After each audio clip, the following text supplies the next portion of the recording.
Hello, this is my video reflection. I'm going to be looking to the side a lot because my notes are on my laptop and I'm not recording on my laptop. Okay, so I combined the first two questions kind of. How does school and classroom and instructional materials incorporate value, build upon, or sustain the community, cultural, and linguistic wealth of families and community? So the things that I observed are that, like, it's not very relevant, which is very interesting, or they don't sustain it or build upon it, which is very interesting because most of the school isn't a minority, and at the event it was very diverse at the event that I attended for the first part. So some of the observations that I had were like, teachers are told not to speak to their students in English. I'm sorry, they're told not to speak to their students. They can only speak to them in English. So they can't like translate for their students. They can't speak to them into their language. They have to only speak to them in English. The only thing I did see like culturally is like they have Spanish books. But there's around like the school, there's no there's like posters for events. There's none in Spanish, which so many students have families that don't speak any English, and so many speak Spanish or a different language, and there's not a single poster, anything at that school that is in Spanish. Everything is in English. There's 2 stories, and on the windows and everything is in English. Even when they've done like holidays, it's always like Christmas, Halloween. It's never like, let's incorporate Hanukkah by, maybe showing this. It's just there's not much representation at all, and they don't build upon it. And they don't build upon it in their instruction or materials either, because they're not allowed to have, they tell their teachers to not use instruction. So the linguistic wealth, that goes out the window. For community, for cultural, there also isn't much of that in the classroom. It's very, like, if the teacher, usually you see it if the teacher is representing for their culture. But a lot of the teachers are white, and they will just stick with their culture. They won't try to learn or pull new things in. So they don't build upon it. Based on this, what does this conclude or tell me?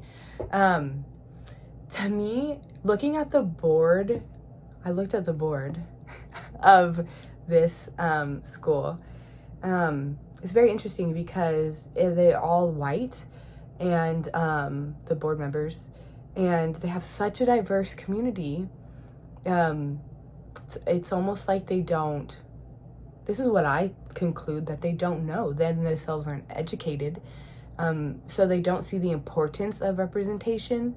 I think that's why it's important to have people of color very high up, because they bring a whole perspective that, we will never understand. And they realize how important representation is. To us, we're just going to school again. To them, it's, again, that their students are going through school not getting represented. Hopefully this is making sense. I'm very passionate about this. Okay, moving forward. How are the families and communities engaged in everyday classroom and school activities?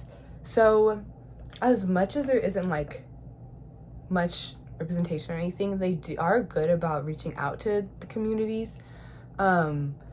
The families and communities can be engaged by Class Dojo. They have Class Dojo, so all the teachers will post updates where you could see the students' grade or their attendance, or the teacher will just be like, hey, we're working on this, or hey, I'm gonna be out today, you guys are gonna have a sub.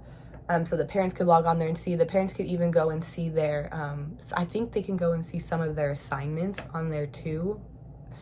And then the parents can also contact the teacher on there. They also post events on there. And then monthly calendars are sent home. Monthly calendars are like the month, and then on each, it's like wheel 2 begins, topic assessment is happening. So like that way the parents can kind of follow along. And it states everything that the kids will be going through. That way the families can see it. And then of course, yeah. What does this conclude? What was the question? What conclusions about the community did you come to identify? Because of this, it's easier for, like, it makes sense why so many people did show up to the community, because there was a lot of like outreach and they do it so long before. So it shows that it's beneficial. What is promoting family and school community connections? So the calendars, they have the website where they post events. They have like Facebook, they have like a ton of social media. They have the class dojo. This staff working at pickup and drop off also, like when they're picking kids up, they'll be like, hey, like, just so you know, we have these events. So like, if people don't have internet or they're not looking, like they hear it somewhere. Newsletters get sent home, of course.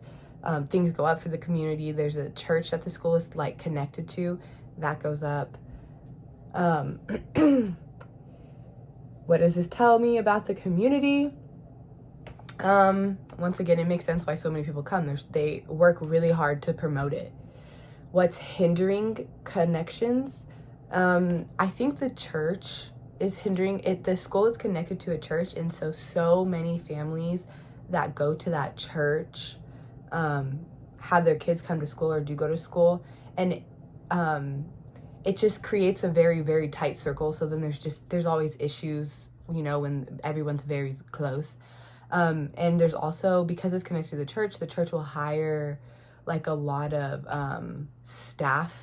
like a lot of family from there. So then like a lot of staff from there, and then they happen to be family because I mean it's not the biggest church. So then there's so many staff at that school who are related to one another.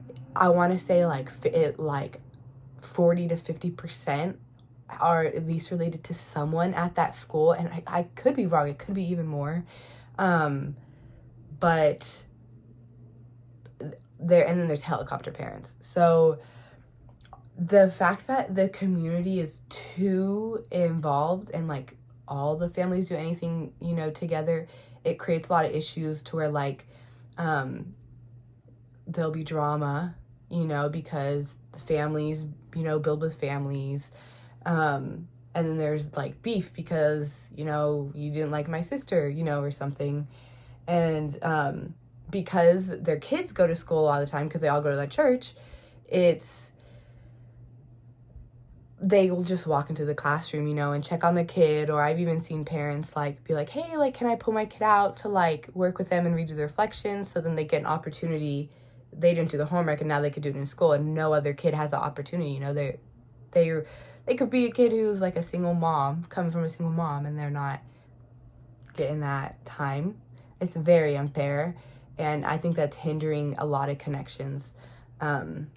It sets a barrier, because now there's already a community, and like there's everyone else.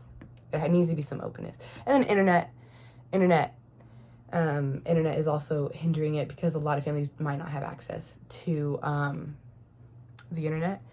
What this tells me, sorry, this is long. I'm very passionate.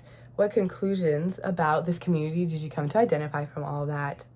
It makes sense why so many people show up, but it also makes sense why there's so many issues and so many people, like a lot of cliques, I guess you could say. So it's interesting. I got to see like how there's like a very fine line of like being involved and then like too involved. It's, yeah, I don't know, parents need to like separate, you know, like when we come to school, this is a school. I'm no longer your mom, I'm a staff member. That's what I don't know if I should have, if I was allowed to say my opinions. I got a little too into it, but that's the conclusion I came to. Thank you for watching my video.